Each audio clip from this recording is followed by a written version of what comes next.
Hi, welcome to 2020 Tasty Treats with GourmetQuilter. I'm Susan Clare, GourmetQuilter, and we're having a whole lot of fun with this series of applique. We're doing 20 things that you might find in a sewing room. So we're actually up to number 14, so we're doing one a day for 20 days, so this is day 14. As you can see, our sewing room is looking pretty good. Everything's nice and tidy, it just stays where it's put. What a wonderful sewing room is that? And so what we're doing this time is a lamp. We often like to have a little extra lighting. There is a pattern for all of the applique shapes available through GourmetQuilter.com. The pattern comes ready for tracing, it's downloadable, it comes each day with the blocks for 20 days and the videos as well. So my lamp is all here. I've already started positioning things. So I've positioned the base, it's got a different colour underneath so that it looks like it's standing on a dimensional base.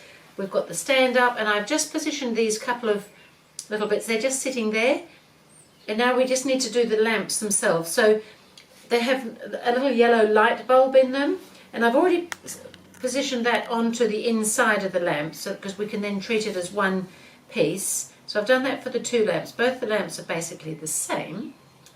So they have their little top bit, and these sort of lamps you can angle quite often at into different positions. And then I think I might put this piece onto the piece with the bulb in it before I position it, so that it's all sitting together nicely. Then I can take this bit off and we can position it just there. That's looking pretty usable as a light, I think. And this one.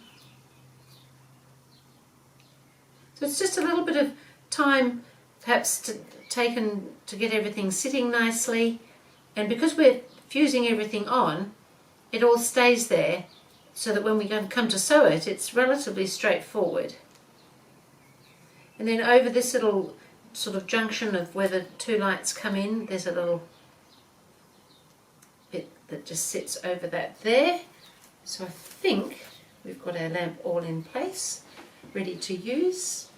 Ready to sit and do some handwork under maybe, or to sit at the sewing machine and have it aimed in the right direction. I'm going to free motion stitch my applique. I'm going to use a stabilizer because when you free motion it doesn't have the same tension on and might want to scrunch, so a stabilizer is a good idea. So I'm just using a cotton batting for that. And I'll go to the machine. I've got the machine all set up for free motion. I've got a little open toe free motion foot on. I've got some grey thread in, I've dropped my feed teeth, and I think we'll come around and do one of these little lamps. So we'll just start here and come around and do a lamp. So I'm just doing free motion straight stitching, just on the applique close to the edge.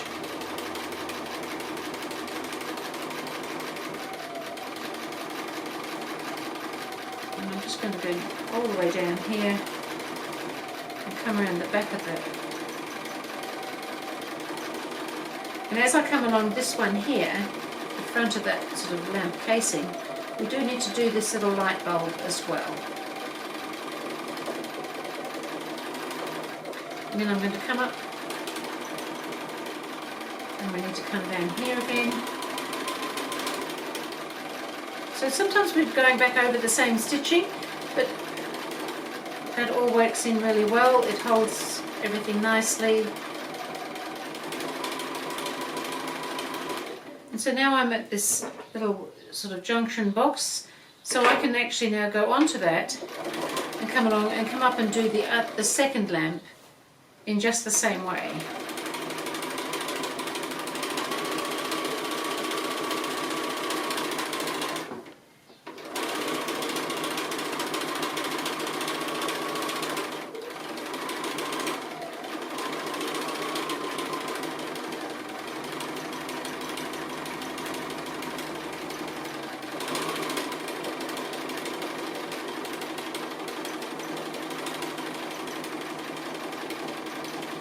Come back out this side this time.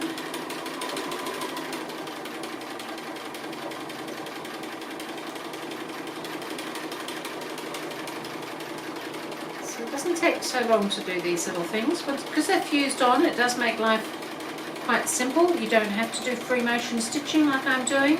I happen to like free motion stitching, I like doing it. Oh, I think we're just going to go ahead and get this all finished. It's nearly done.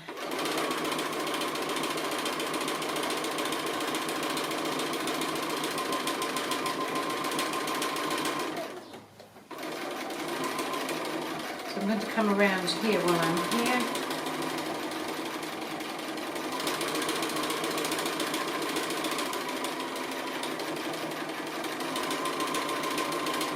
Come back along that edge so that I can come along this front edge here. Back to here, and then we can come back up this tall stand.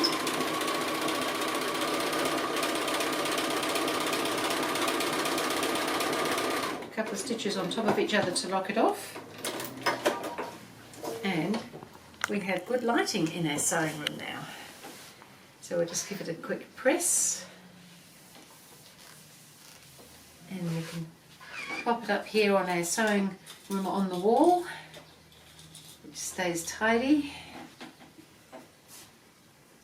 So we're coming along the lower row of the layout that I've put together there.